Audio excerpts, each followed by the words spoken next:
No problem enjoy America ಸ್ಪೇನಿಯಾ transparent ನೀರೊಳಗಡೆ ಈಜಾಡೋದೇ ಒಂಥರ ಖುಷಿ ಗುರು. ಎಂಜಾಯ್. ಫುಲ್ಲು ಬಂಡೆ ಎಲ್ಲ ಕಡೆ ಕವರ್ ಆಗಿದೆ, ಆದರೆ ಇಲ್ಲಿ ಮಾತ್ರ ಗ್ಯಾಪ್ ಇದೆ ನೋಡಿ. ಆ ಗ್ಯಾಪಿಂದ ಬಂದ್ಬಿಟ್ಟೆ. ಮುಂಚೆ ಈ ಮಾಯಾಬೆ ಬೀಚಲ್ಲಿ ಈಜಾಡ್ಬೋದಾಗಿತ್ತು, ಡುಬ್ಕಿ ಹೊಡಿಬೋದಾಗಿತ್ತು. ಜನಗಳು ಜಾಸ್ತಿ ಆಡ್ತಾ ಇದರಲ್ಲಿ ಇರೋವಂಥ ಜಲಚರಗಳು ನಿಧಾನಕ್ಕೆ ಕಮ್ಮಿ ಆಗ್ತಾ ಬರ್ತಾ ಇತ್ತು.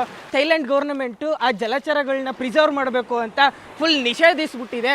ಯಾರು ಈಜಾಡೋಂಗಿಲ್ಲ ಇಲ್ಲಿ. ಬರೀ ಇಲ್ಲಿ ಬರ್ತಾರೆ, ಫೋಟೋ ತೆಕ್ಕೋತಾರೆ, ನೀರಲ್ಲಿ ಸ್ವಲ್ಪ ಕಾಲಾಡಿಸ್ತಾರೆ, ಹೋಗ್ತಾರೆ. ಗೌರ್ಮೆಂಟ್ ಯಾವಾಗ ಈ ಜಾಗದಲ್ಲಿ ಈಜಾಡೋದನ್ನ ಬಂದ್ ಮಾಡಿದ್ರು ಅವಾಗಿಂದ ಈ ಜಾಗದಲ್ಲಿ ಜಲಚರಗಳು ಯಥೇಚ್ಛವಾಗಿ ಬೆಳೀತಾ ಇದೆ. ಅದಂತೂ ಖುಷಿ ವಿಚಾರ. ಬೋಟಿಗೆ ಟೈಮ್ ಆಗೋಯ್ತು ಗುರು. ಕರೆಕ್ಟಾಗಿ ಟೈಮು ಥೈಲ್ಯಾಂಡಲ್ಲಿ 1 ಗಂಟೆ ಅಂದರೆ 1 ಗಂಟೆಗೆ ಬರಬೇಕು. 1 ಗಂಟೆ 2 ನಿಮಿಷಕ್ಕೆ ಬಂದರೆ ಬೋಟ್ ಆಲ್ರೆಡಿ ಹೋಗ್ಬಿಟ್ಟಿರ್ತದಲ್ಲಿ. ಫಾರಿನರ್ಸ್ ಎಲ್ಲ ಹೆಂಗೆ ಸಿಕ್ಕಾಬಿಟ್ಟೆ, ಇವ್ರಿಗೆ ಮಾತ್ರ ಯಾಕೆ ಇಷ್ಟೊಂದು ಟೈಮು?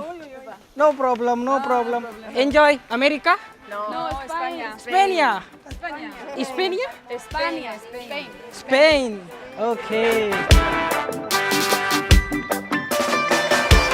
ಫುಲ್ಲು ಪೀಲೆ ಐಲ್ಯಾಂಡಲ್ಲಿ ನೋಡಿ. ಇದೆಲ್ಲ ಇದೆಯಲ್ಲ, ಇದೆಲ್ಲ ಐಲ್ಯಾಂಡ್ಗಳು. ಇವೆಲ್ಲ ಇದು ಐಲ್ಯಾಂಡ್ ಅಂದ ಮಾತ್ರಕ್ಕೆ ಇದ್ರೊಳಗಡೆ ನಾವು ನಡ್ಕೊಂಡು ಹೋಗೋಕ್ಕಾಗಲ್ಲ.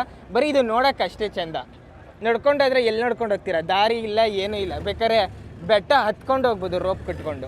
ಗುರು, ಈ ಪೀಲೆ ಲಗೂನು ನೋಡಿ, ಅಲ್ಲಿ ಸಮುದ್ರ ಹಂಗಂಗೆ ಹೋಗ್ತಾ ಇರುತ್ತಲ್ಲ, ಆ ಸಮುದ್ರದ ಕಲರು ಫುಲ್ಲು ಡಾರ್ಕು. ಆ ಸಮುದ್ರದಿಂದ ಸಪ್ರೇಟ್ ಆಗಿರೋಂಥ ಈ ಲಗೂನ್ ಕಲರು ಲೈಟು. ಈ ಲೈಟ್ ನೀರಲ್ಲಿ ಈಜಾಡೋ ಅಂಥ ಸಮಯ. ಟ್ರಾನ್ಸ್ಪರೆಂಟ್ ನೀರೊಳಗಡೆ ಈಜಾಡೋದೇ ಒಂಥರ ಖುಷಿ ಗುರು. ಎಂಜಾಯ್.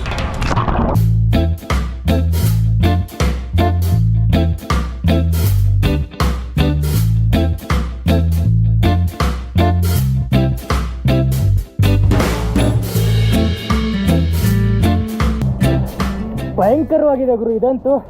ಬಂಡೆ ಮಧ್ಯ ಏನಿದು ದಟ್ಟ ಅರಣ್ಯ ಗುರು. ನಮ್ಮ ಬೋಟ್ ಅಲ್ಲಿದೆ, ಅಲ್ಲಿ ನಿಂತ್ಕೊಂಡಿದೆ. ಆ ಬೋಟಿಂದ ಹಿಂಗೆ ಸುಮ್ಮನೆ ಕಣ್ಣಾಗ್ತೀನಿ. ಇಲ್ಲಿ ಬಂಡೆಲಿ ಗ್ಯಾಪ್ ಇದೆ. ಫುಲ್ಲು ಬಂಡೆ ಎಲ್ಲ ಕಡೆ ಕವರ್ ಆಗಿದೆ, ಆದರೆ ಇಲ್ಲಿ ಮಾತ್ರ ಗ್ಯಾಪ್ ಇದೆ ನೋಡಿ. ಆ ಗ್ಯಾಪಿಂದ ಬಂದ್ಬಿಟ್ಟೆ. ಇಷ್ಟೇ ಗ್ಯಾಪ್ ಇರೋದು, ತೀರಾ ಸಣ್ಣ ಗ್ಯಾಪು.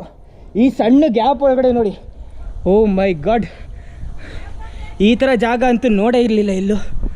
ಫುಲ್ಲು ಸುಮಾರು ವರ್ಷಗಳಿಂದ ಕಲ್ಲು ನೀರಲ್ಲಿ ನೆಂದು ಏನಾಗ್ಬಿಟ್ಟಿದೆ ನೋಡಿ. ಸಿಕ್ಕಾಪಟ್ಟೆ ಶಾರ್ಪ್ ಇದೆ. ಈ ಥರ ಜಾಗ ಅಂತೂ ನನ್ನ ಲೈಫಲ್ಲೇ ನೋಡಿರಲಿಲ್ಲ ಗುರು. ಸಿಕ್ಕಾಪಟ್ಟೆ ಖುಷಿ ಆಗೋಯ್ತು.